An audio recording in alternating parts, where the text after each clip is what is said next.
নহ'ব একেই নহ'ব যে এইটো 28ৰ লগত যদি যোগ কৰি দিওঁ তেতিয়াহ'লে মোৰ 61 লাখ ওলাই যাব।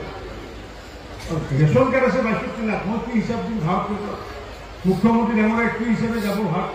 ধান ধুম মানে কাৰোবাৰ পাইখানাটো ঘৰ বুলি খুলি দিলে, গাহৰি ঘৰটো খুলি দিলে, গৰুৰ ঘৰটো ঘৰ বুলি খুলি দিলে, কৰি দি পেলাই এটা জিঅ' কৰি এই কাৰবাৰ নচলিব। কাৰণ কিয় মোদী ডাঙৰীয়া হওক বা হিমন্ত বিশ্ব শৰ্মা ডাঙৰীয়া হওক, চৰকাৰী পইচা সৎ প্ৰয়োগ হ'ব লাগে। ক্ৰীড়া শক্তিবিলাকে চাৰ্ভে কৰাৰ পিছত তেওঁলোকে আকৌ আমাক বিহু দেখাই আছে। এতিয়া আমি ভাল ভাবি দিলোঁ জীৱিকা সঠিক চাৰ্ভে কৰাৰ কাৰণে যে আমাৰ বিভাগৰ মানুহে হয়তো চাৰ্ভে কৰি টকা পইচা ক'ত খাব, কিন্তু দেখিলোঁ যে খাবিলাক কৰি বাজনা বেছি হয়। জীৱিকা শক্তিবিলাকে কি কৰিলে, এনেকুৱাকৈ ক'লে যা য'ত কৈছে ধান ধুম জোৰকে কৰিলে, আৰু কৰাৰ পিছত কি ওলালে 34 লাখ এখন মানুহৰ তালিকা দিলে। 34 লাখ মানুহৰ তালিকা দিলে, 34 লাখ তালিকা দিলে 34 লাখৰ, আৰু আগতে আমি দিলোঁ 28 লাখ।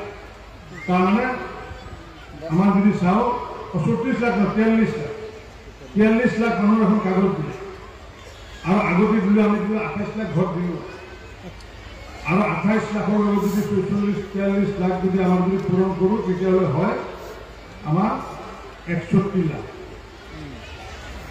এইটো দেখি পেলাইতো আমাৰে মাথা নষ্ট হৈ গৈছে। এইখন যদি ভাৰত চৰকাৰক দেখাওঁ, আমি মোদী ডাঙৰীয়াক যদি দেখাওঁ, মোদী ডাঙৰীয়াক ক'ব যে অসমখন আগুৱাই গৈছে না পিছুৱাই গৈছে। কাৰণ আমাৰ গাঁও অঞ্চলত ৰেচন কাৰ্ড আছে 62 লাখ, ৰেচন কাৰ্ড আছে 62 লাখ।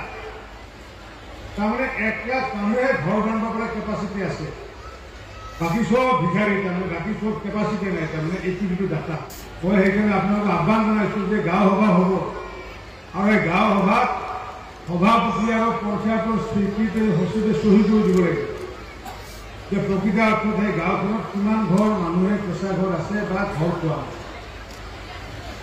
সেই জীৱিকা সখীৰ যি তালিকা, সেই তালিকাৰ আধাৰত নহ'ব।